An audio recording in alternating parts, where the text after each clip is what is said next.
If you talk all the time, you'll never hear what anybody else has to say. And therefore, all you'll have to talk about is your own conversation.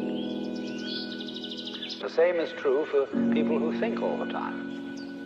That means, when I use the word think, talking to yourself, subvocal conversation, the constant chit-chat of symbols and images and talk and words inside your skull.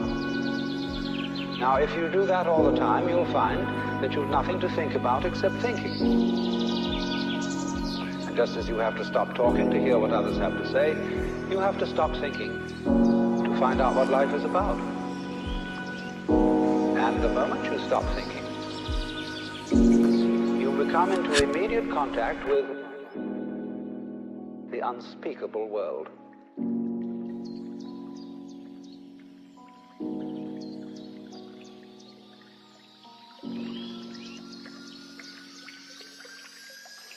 The force of liberation will blow the world to pieces.